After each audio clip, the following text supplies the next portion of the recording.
हमारे second chapter के अंतिम चरण के बारे में बात करेंगे। कुछ चैप्टर का लास्ट पेज रह गया था, उसके बारे में पढ़ेंगे। जैसे कि टॉपिक था मेसोपोटामिया संस्कृति में शहरों का महत्व, पेज नंबर 45 पर था ये। मेसोपोटामिया वासी जो थे उनका शहरी जीवन बहुत ज़्यादा महत्वपूर्ण था, क्योंकि इसके अंदर ही सारी सामुदायिक सांस्कृतिक गतिविधियाँ संलग्न की जाती थी। इधर ही लोग रह करके अपने जीवन को यापन करते थे। यहाँ पर काव्यों की रचना की जाती थी।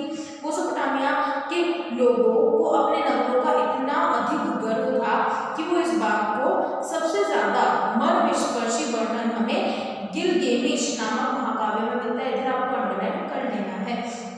ये जो महाकाव्य है, हमें जितनी भी मेसोपोटामिया के बारे में जानकारी मिली अधिकतर कविताओं में ही मिल रही है, जिसमें से सबसे महत्वपूर्ण महाकाव्य गिलगमेश है। ये जो काव्य है 12 पट्टिकाओं में, यानी कि 12 पट्टियों पर लिखा है। हमने पढ़ा था ना, वो लोग लेखन कर पट्टियों के ऊपर करते थे। ऐसा कहा गया है कि गिलगमेश ने एनकर्मस के कुछ समय बाद उरुक नगर पर शासन किया था। ये एक व्यक्ति था, राजा था वहाँ का।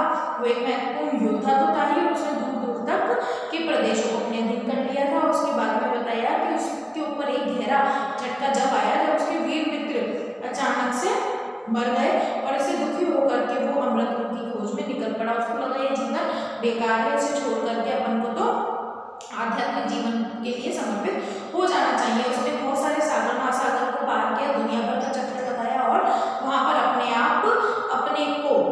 आप को सांत्वना देने के लिए शहर की चारदीवारी के आसपास आगे पीछे चहलकदमी कर रहा था।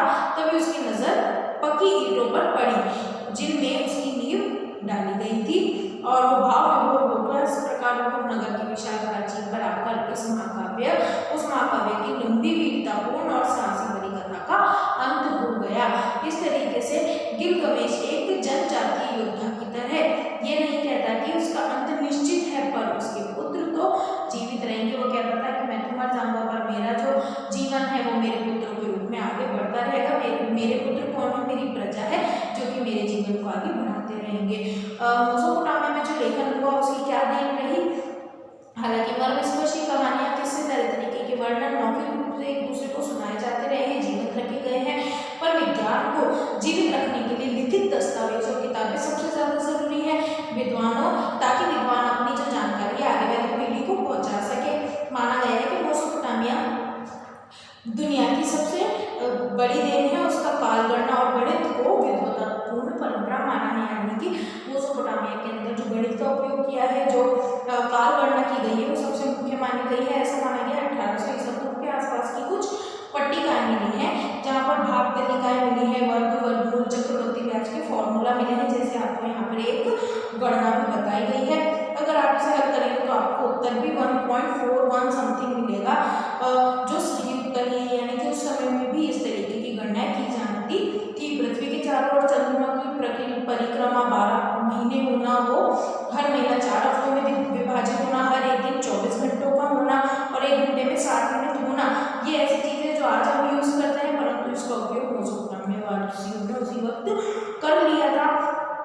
उसी वक्त रोम और इस्लाम की दुनिया में भी ऐसे ही हमें कुछ तथ्य देखने के लिए मिले।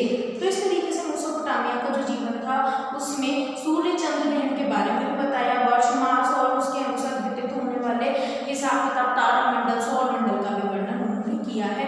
मेसोपोटामिया को उनकी उपलब्धियों के बारे में हम जो जानते हैं वो पूरी बता पाना संभव नहीं है, क्योंकि उनकी लेखा कलन, विद्यालय, इन सब के बारे में उनका जो जीवन था बहुत ज़्यादा इस तरीके का था कि जिसे बता पाना एक साधारण मनुष्य के लिए इतना ज़्यादा आसान नहीं होगा। साथ ही बताया है कि लेखन की कला विद्यालय जैसे संस्थाओं का अभाव होता है, जहाँ विद्यार्थी पुरानी लिखित पट्टिकाओं को पढ़ते हुए उनकी नकल करते थे, जहाँ कुछ छात्रों को साधारण प्रशासन का हिसाब किताब रखने वाले लेखाकार न बनकर ऐसी प्रतिभा संपन्न व्यक्ति बनाया जाता था जो पूर्वजों की बौद्धिक उपलब्धियों को आगे बढ़ा सके। यानी इस समय में लेखन कला और साहित्य का अपने आप में बहुत बड़ा योगदान रहा था।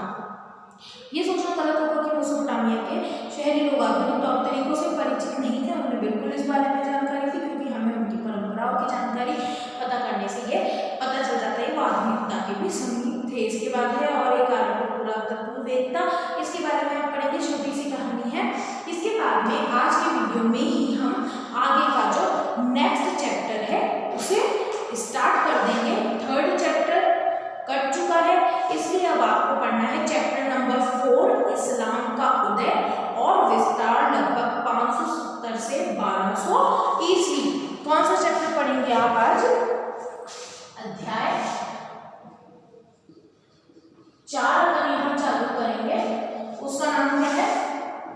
इस्लाम का उदय और विस्तार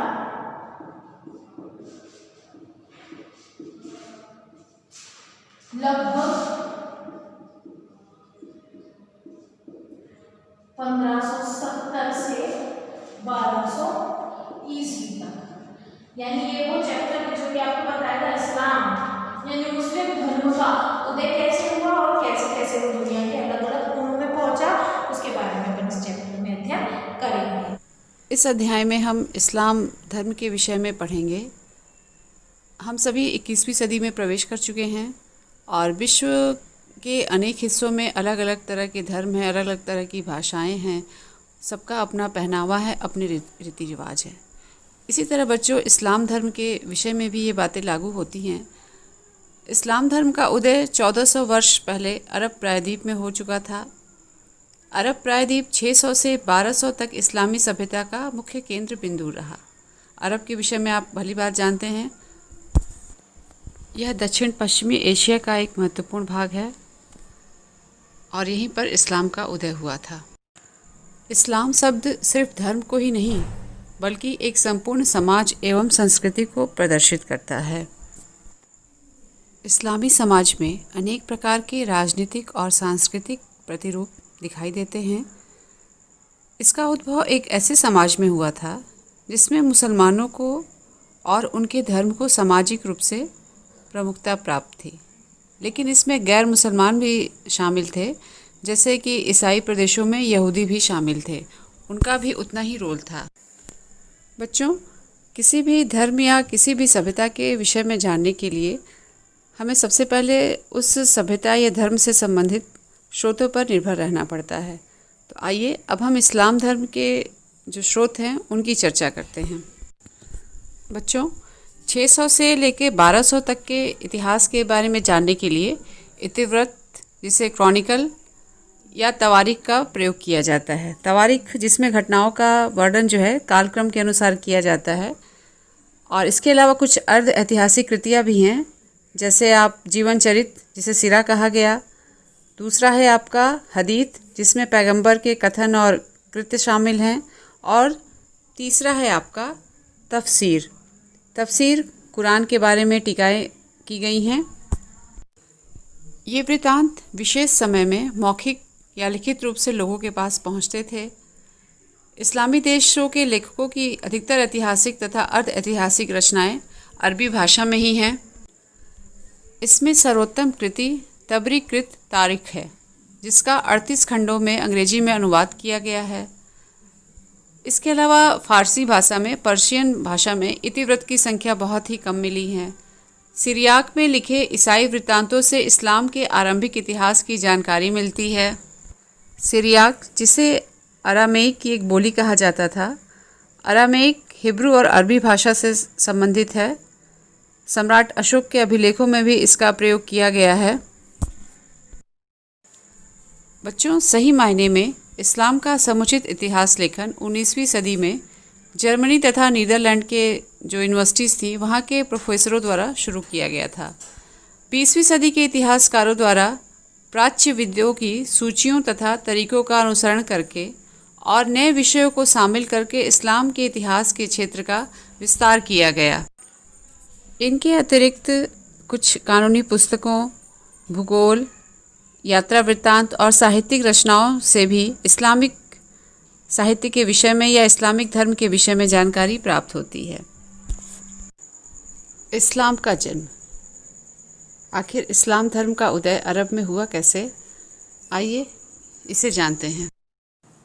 बच्चों, आपने पैगंबर मोहम्मद का नाम सुना होगा। इन्होंने सन 612 से लेकर 632 तक एक ईश्वर यानी अल्लाह की पूजा करने का और आस्तिकों के एक ही समाज की सदस्यता का प्रचार किया। एक ईश्वर की या एक अल्लाह की पूजा करना ही इस्लाम का मूल था। वैसे तो पैगंबर साहब जो थे ये सौदागर थे और इनके माता पिता बचपन में ही मर गए थे। इन्होंने अरब में ही अपनी शिक्षा दीक्षा प्राप्त की थी और कहा भी जाता है कि भाषा तथा संस्कृति की दृष्टि से ये अरबी थे। 612 ईस्वी में पैगंबर मोहम्मद ने खुद को खुदा का संदेशवाहक यानी रसूल घोषित किया और लोगों को ये बताया कि मुझे ये प्रचार करने का आदेश मिला है कि केवल अल्लाह की इबादत की जानी चाहिए। इबादत की विधियाँ बड़ी सरल थीं, जैसे दैनिक प्रार्थना जिसे सलात कहा गया, और नैतिक सिद्धांत, खैरात बांटना और चोरी ना करना। पैगंबर मोहम्मद ने अपने संदेश में बताया कि उन्हें आस्तिकों, जिन्हें उम्मा कहा जाता था, कि ऐसे समाज की स्थापना करनी है जो सामान्य धार्मिक विश्वासों के जरिए आपस में जुड़े हुए हों। जब मोहम्मद साहब ने ये संदेश दिया तो मक्का में जो कुछ विशेष वर्ग के लोग थे उनको ये बात पसंद आई, और ये वो लोग थे जो अपने आप को व्यापार और धर्म के लाभों से वंचित महसूस करते थे और एक नई सामुदायिक पहचान की बाट देखा करते थे। जो लोग इस धर्म को स्वीकार कर लेते थे उन्हें मुसलमान कहा गया और उन्हें क़यामत के दिन मुक्ति और धरती पर रहते हुए समाज के संसाधनों में हिस्सा देने का आश्वासन दिया जाता था। लेकिन शीघ्र ही मुसलमानों को मक्का के समृद्ध लोगों के भारी विरोध का सामना करना पड़ा, क्योंकि वहाँ पर बहुदेव देवताओं को पूजा करने वाले लोग थे, और जब मोहम्मद साहब ने एक देवता या एक अल्लाह की इबादत करने का संदेश फैलाया तो इन लोगों को बहुत बुरा लगा था और नए धर्म को मक्का की प्रतिष्ठा और समृद्धि के लिए खतरा समझा था। इन सारे विरोधों के कारण पैगंबर साहब को 622 ईस्वी में मक्का छोड़कर मदीना जाना पड़ा। बच्चों, पैगंबर मोहम्मद की इस यात्रा को, जो हिजरा के नाम से प्रसिद्ध हुई, ने इस्लाम के इतिहास में एक नया युग या नया मोड़ ले आया। जिस वर्ष पैगंबर मोहम्मद साहब मदीना पहुँचे उस वर्ष से मुस्लिम कैलेंडर यानी हिजरी संवत की शुरुआत हुई थी। आइए बच्चों, इस्लामी कैलेंडर के विषय में आपको कुछ बता दूं, बहुत महत्वपूर्ण टॉपिक है ये। हिजरी सन की स्थापना उमर के काल में हुई थी। हिजरी वर्ष चंद्र वर्ष है, यानी चंद्रमा की गति पर आधारित है। इसमें 354 दिन, 29 या 30 दिन होते हैं, और हमारे यहाँ कितने होते हैं? 365 दिन होते हैं, तथा 12 महीने होते हैं। इनका प्रत्येक महीना अर्धचंद्र के दिन से प्रारंभ होता है और प्रत्येक दिन सूर्यास्त से प्रारंभ होता है। ध्यान दीजिएगा, सूर्यास्त से इनका प्रत्येक दिन प्रारंभ होता है। हिजरी वर्ष सौर वर्ष से 11 दिन कम होता है, यानी हिजरी का कोई भी जो धार्मिक त्यौहार होता है, जैसे आप ईद ही ले लीजिए, रोज़े जो होते हैं, ये मौसम के अनुरूप नहीं होता है। यानी कभी आप देखते हैं कि कभी मई में, कभी जून में, कभी जुलाई में, ऐसे करके इनका चलता रहता है। हिजरी सन की तारीख को इंग्लिश में लिखे जाने पर वर्ष के अंत में AH लगाया जाता है। ध्यान दीजिएगा, AH। इस्लाम का सुदृढ़ीकरण। बच्चों, जब मोहम्मद साहब ने मक्का छोड़कर मदीना में अपना स्थान परिवर्तन किया तो उन्होंने वहाँ की राजनीतिक व्यवस्था को मजबूत किया ताकि उनके जो अनुयायी थे वो वहाँ पर सुरक्षित महसूस कर सकें। उम्मा को एक बड़े समुदाय के रूप में बदल दिया गया ताकि मदीना में जो बहुदेववादी थे और यहूदी भी थे, उनको उस राजनीतिक नेतृत्व के अंतर्गत लाया जा सके। पैगंबर मोहम्मद ने शहर में चल रही कर्मकांड और जो भी नैतिक सिद्धांत थे उन्हें पूरी तरीके से परिष्कृत किया, और उनके इस करने के पीछे एक उद्देश्य यही था कि उनके जो फॉलोअर्स हैं वो अपने आप को मजबूत और सुरक्षित महसूस कर सकें। इसका फ़ायदा ये हुआ कि जो शहर में कलह चल रही थी उसका भी धीरे धीरे समापन होने लगा। उस समय मदीना में जो मुस्लिम समुदाय था वह कृषि और व्यापार से प्राप्त होने वाले राजस्व पर ही आधारित था। इसके अलावा जो खैरात कर, जिसे ज़कात कहा गया, उसकी आय पर निर्भर था। लेकिन कभी कभी ये लोग मक्का के काफ़िलों पर भी और नखलिस्तान पर छापे मार दिया करते थे। इस तरह के छापों से मक्का के लोगों को बड़ी परेशानी महसूस हुई और उन्होंने अपनी प्रतिक्रिया देना शुरू कर दिया, और उनका जो मदीना के यहूदी थे उनके साथ झगड़ा शुरू हो गया था। बाद में आगे चलकर मक्का को जीत लिया गया और एक धार्मिक प्रचारक और राजनीतिक नेता के रूप में पैगंबर मोहम्मद की ख्याति दूर दूर तक फैल गई। पैगंबर मोहम्मद ने समुदाय की सदस्यता के लिए धर्मांतरण को एकमात्र कसौटी माना। उनकी उपलब्धियों और उनके उपदेशों से प्रभावित होकर बहुत से कबीलों ने अपना धर्म बदलकर इस्लाम को अपना लिया और उस समाज में शामिल हो गए। इस तरह से देखा जाए तो यह गठजोड़ समूचे अरब में फैल गया था और धीरे धीरे पैगंबर मोहम्मद साहब की ख्याति पूरे विश्व में फैलती जा रही थी। मदीना प्रशासनिक राजधानी और मक्का उसका धार्मिक केंद्र बन गया। काबा से बुतों को हटा दिया गया। काबा, अब सबको मैं बता दूं, काबा मक्का में था और इसका आकार घनाकार था, जिसमें बुत रखे हुए थे। बुत यानी मूर्तियाँ, और उनकी पूजा मानती थी। मक्का के बाहर के जो कबीले थे वो काबा को पवित्र मानते थे और इस कारण वो इसमें अपने मूर्तियाँ रखा करते थे और हर वर्ष इस इबादतगाह की धार्मिक यात्रा यानी हज करते थे। इसलिए मुसलमानों के लिए ये आवश्यक था कि वह उस स्थल की ओर मुँह करके इबादत करें, यानी जो नमाज़ पढ़ते हैं या जो भी इबादत करते हैं उनका जो चेहरा है वो काबा की तरफ हो। बच्चों, इस तरह से पैगंबर मोहम्मद को कम समय में ही एक बहुत बड़े भाग में एक नए धर्म की स्थापना करने का श्रेय मिला और इस धर्म ने उस देश या उस धर्म से संबंधित समुदायों को और राज्यों को आपस में जोड़ने में सफलता पाई। प्रारंभिक इस्लामी राज व्यवस्था काफ़ी लंबे समय तक अरब कबीलों और कुलों के राज्य संघ बने रहे। जो समुदाय थे या जो कबीले थे उनकी आपसी राजनीति कैसी थी और खलीफाओं का शासन विस्तार, इनके विषय में हम पढ़ेंगे। बच्चों, अरबी लोग कबीलों में बटे हुए थे और प्रत्येक कबीले का नेतृत्व एक शेख द्वारा होता था। शेख उस कबीले का नेता होता था और हर कबीले के अपने देवी देवता होते थे। जैसा कि मैंने बताया था कि ये लोग बहुदेववादी थे और जिनके बुतों को सनम कहा गया था के रूप में मस्जिदों में पूजा की जाती थी। मैंने काबा के विषय में आपको बताया था कि वहाँ पर बुत रख के पूजा की जाती थी या इबादत की जाती थी। इनमें से अधिकतर कबीले खाना बदोश होते थे। खाना बदोश जो हमेशा घूमते रहते हैं, घूम घूम के अपना जीवन बिताते हैं और ये अपने खाद्य पदार्थों की खोज में और अपने ऊँटों के चारे की तलाश में रेगिस्तान के सूखे क्षेत्रों से हरे भरे क्षेत्रों की ओर जाते थे। इन हरे भरे क्षेत्रों को नखलिस्तान कहा गया था। कुछ जाके शहरों में बस गए थे और शहरों में इन्होंने व्यापार और कृषि कार्य शुरू कर दिया था। पैगंबर मोहम्मद जिस कबीले से जुड़े थे उस कबीले का नाम कुरैश था और ये मक्का में रहता था और उसका वहाँ के मुख्य धर्म स्थल पर पूरा नियंत्रण था। एक तरीके से ये मक्का का मुख्य कबीला भी था। अरबों का सर्वाधिक महत्वपूर्ण धार्मिक स्थल काबा था, जैसा कि मैंने आपको पिछले ही वीडियो में बताया था।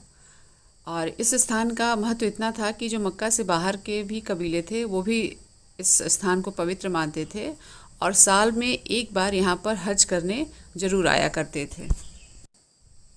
बच्चों, मक्का यमन और सीरिया के बीच में एक व्यापारी मार्ग पर एक चौराहे के जगह स्थित था, इसलिए इस शहर का महत्व काफ़ी बढ़ गया था, व्यापार की दृष्टि से भी और धर्म की दृष्टि से भी। काबा को एक पवित्र जगह माना जाता था जहाँ पर हिंसा बिल्कुल ही वर्जित थी और जितने भी दर्शनार्थी आते थे उनको सुरक्षा प्रदान की जाती थी। जो तीर्थ यात्रा करने या व्यापार में जो खाना बदोश आते थे वो और वहाँ के जो कबीले थे वो एक दूसरे के साथ परस्पर सद्भाव का रखते थे और आपस में अपने रीति रिवाजों को बांटकर नए समुदाय की रचना किया करते थे। अगला हमारा टॉपिक है खलीफाओं का शासन विस्तार। 8 जून 632 ईस्वी को 62 वर्ष की उम्र में पैगंबर मोहम्मद की मृत्यु हो जाती है और उनकी मृत्यु के बाद कोई भी व्यक्ति या कोई भी जो कबीला था उसका सदस्य जो है उत्तराधिकारी के रूप में सामने नहीं आया था। तो जब किसी भी राज्य या किसी भी देश में या किसी भी शासन व्यवस्था में कोई उत्तराधिकारी ना हो तो अव्यवस्था फैल जाती है। ऐसा ही अरब में भी हुआ और उत्तराधिकारी के अभाव में राजनीतिक सत्ता उम्मा को सौंप दी गई। उम्मा वहाँ आस्तिकों को कहा था पैगंबर मोहम्मद साहब ने। उम्मा के राजनीतिक सत्ता में आने के बाद एक नया परिवर्तन हुआ।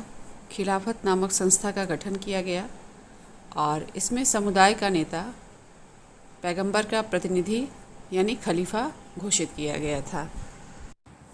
इस खिलाफत नामक संस्था के दो उद्देश्य थे। पहला था कि कबीलों पर नियंत्रण कायम रखना और दूसरा था राज्य के लिए संसाधन एकत्रित करना। बच्चों, 4 महत्वपूर्ण खलीफा हुए थे। नंबर 1 अबू बकर, दूसरा उमर, तीसरा उस्मान और चौथा अली। इन चारों ही खलीफाओं ने पैगंबर के साथ अपने गहरे संबंधों के आधार पर अपनी शक्तियों का औचित्य स्थापित किया था।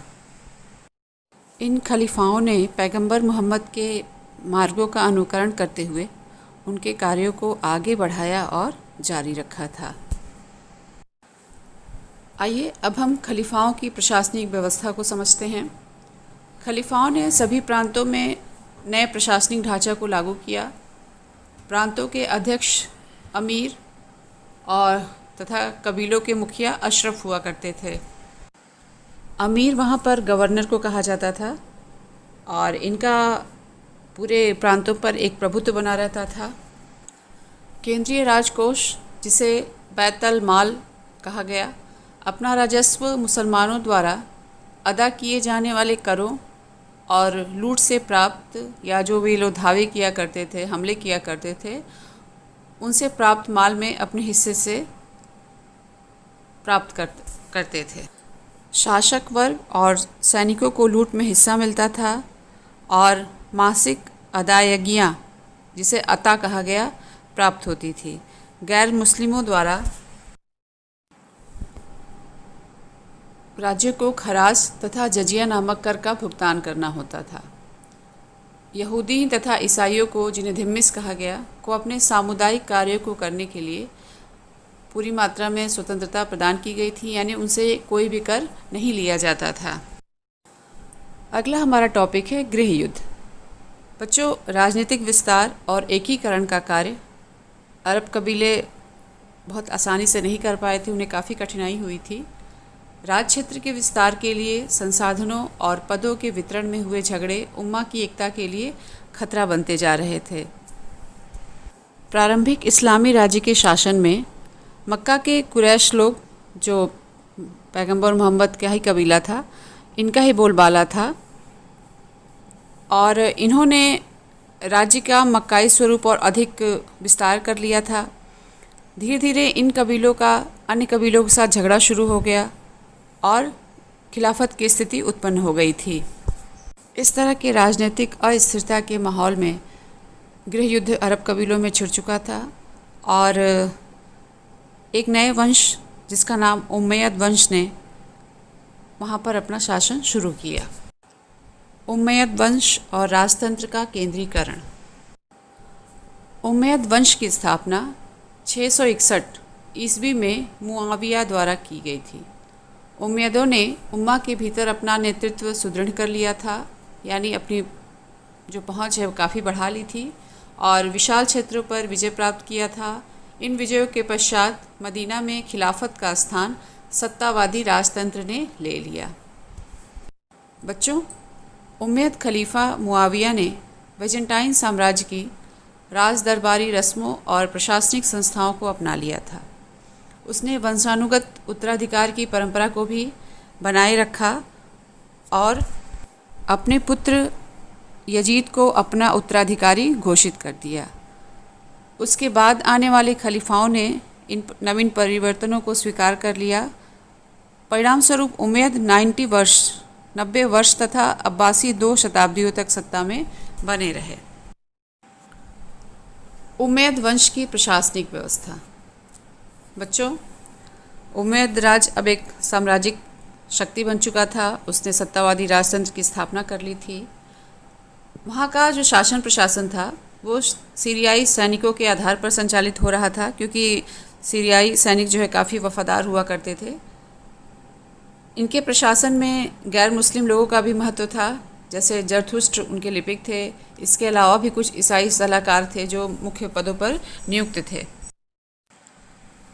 उम्मयद हमेशा वैध शासन को महत्व दिया करते थे, इसलिए उन्होंने साम्राज्य में एकता स्थापित करने के लिए जो आंतरिक विद्रोह थे उनको दबाने के लिए इस्लाम का सहारा लिया, यानी इस्लाम का वो हवाला लोगों को देते रहे। उन्होंने अपनी अरबी सामाजिक पहचान बनाए रखी थी। अब्द अल मलिक और उनके उत्तराधिकारियों ने अरब और इस्लाम दोनों की पहचान पर बल दिया था। अब्द अल मलिक ने इस्लामी सिक्कों को जारी किया। खिलाफत में जो सोने के दिनार और चांदी के दिरहम चल रहे थे, वे रोमन और ईरानी सिक्कों की नकल थे, जिन पर सलीब और अग्निवेदी के चिन्ह बने होते थे और यूनानी और ईरान की भाषा में लेख लिखे होते थे। अभी मैं आपको एक चित्र दिखाऊंगी। उस चित्र में आप देखेंगे कि किस तरह से अब्द अल मलिक ने इन सिक्कों के लेखन में परिवर्तन किया। अब मलिक ने जो सिक्के चलाए वो अरबी भाषा में लिखे हुए थे और एक तरीके से उन्होंने इस्लाम की मजबूती पर बल दिया। बच्चों, आपकी बुक में ही दिया हुआ है सिक्कों में अब्द अल मलिक द्वारा जो भी सुधार किए गए थे। आप इन सिक्कों को देख रहे हैं कि जो नंबर 1 बना हुआ है सबसे ऊपर, ये बाइजेंटाइन का सोने का बना सिक्का है। दूसरा आपका अब्द अल मलिक द्वारा अपने नाम और रूप के साथ ढाले गया सोने का दिनार था। और तीसरा बदला हुआ दिनार, जिस पर केवल लिखावट मिलती है और इस पर कलीमा गढ़ी हुई है। इस तरह से आप देख सकते हैं कि अब्द अल मलिक ने सिक्कों में सुधार किया और अरबी भाषा को एक मजबूत पहचान दिलाई थी। बच्चों, इस तरह से अब्द अल मलिक के मौद्रिक सुधार राज्य वित्त के पुनर्गठन से जुड़े हुए थे। इन्होंने यरूशलेम में एक डोम ऑफ रॉक का निर्माण किया था। इसने भी इस्लामी पहचान के विकास में महत्वपूर्ण योगदान दिया था। बच्चों, ये चित्र है डोम ऑफ रॉक का। ये पथरीले टीले के ऊपर बनाया गया है और ऐसा माना जाता है कि यह इस्लामी वास्तुकला का सर्वोत्कृष्ट नमूना है। जेरूसलम नगर की मुस्लिम संस्कृति के प्रतीक रूप में इस स्मारक का निर्माण किया गया था। पैगंबर मोहम्मद की स्वर्ग की ओर की रात्रि, जिसे मिराज कहा गया, से यह स्मारक जुड़ा हुआ है। ये चैप्टर मैंने जहाँ तक आपको पढ़ा दिया है उससे संबंधित कुछ प्रश्न हैं जो आपको दे रही हूँ। ये आपके गृह कार्य के भी प्रश्न है और यही आपके महत्वपूर्ण प्रश्न है जो कि आपको रेडी करने हैं, अपनी नोटबुक के अंदर तैयार करना है। इस पूरे वीडियो के अंदर मैंने आपको इस चैप्टर से संबंधित जितने भी पॉइंट्स बताए हैं, जो नोट्स बताए हैं, वो भी आपको कंप्लीट कर लेने हैं और अपनी कॉपी के अंदर उन्हें लिख लेना है। अभी ये जो अति लघुत्रात्मक प्रश्न में सबसे पहले आपको बता रही हूँ, ये आपको नोट कर लेना है, ठीक है, और इनको टाइम टू टाइम प्ले करके पूरा भी करना है। सबसे पहला प्रश्न ये बनता है आपका, सबसे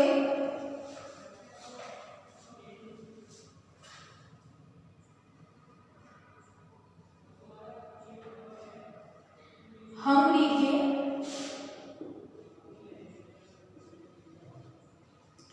यहूदी विद्वान का नाम बताइए। प्रश्न नंबर 2,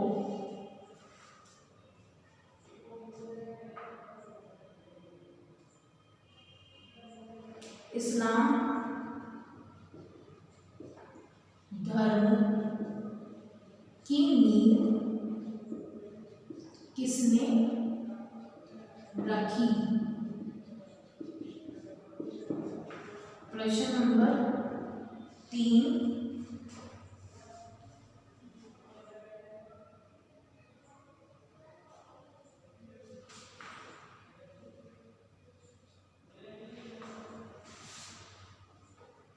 काबा क्या है। प्रश्न नंबर 4,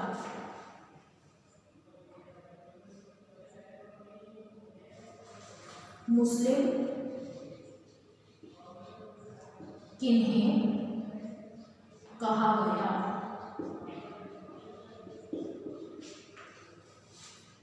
प्रश्न नंबर 5 है,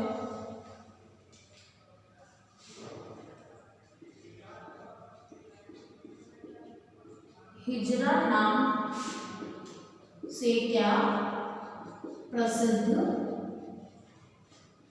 हुआ। ये 5 प्रश्न मैं आपको अति लघुतरात्मक में दे रही हूँ। लघुतरात्मक प्रश्न इस तरफ से दे रही हूँ।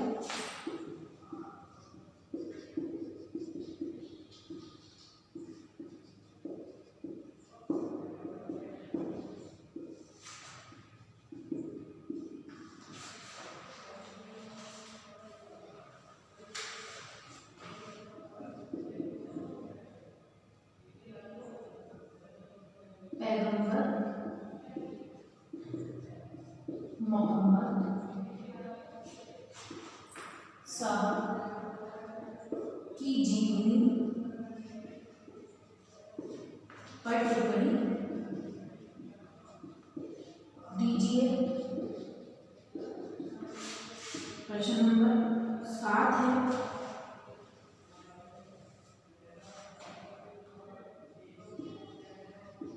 मक्का मदीना मुस्लिमों का धार्मिक केंद्र है।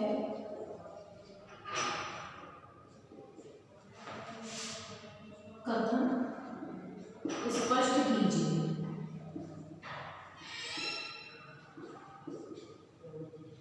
प्रश्न नंबर 8 है,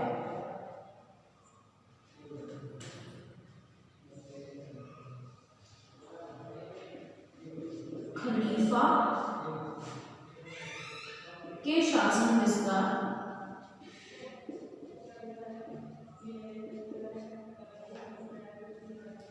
की व्याख्या कीजिए।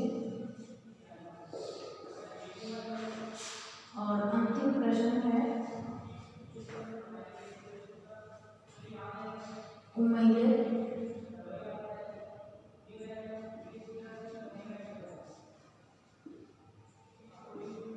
वंश की स्थापना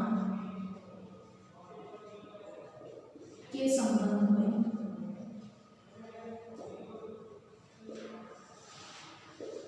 आप क्या जानते हैं।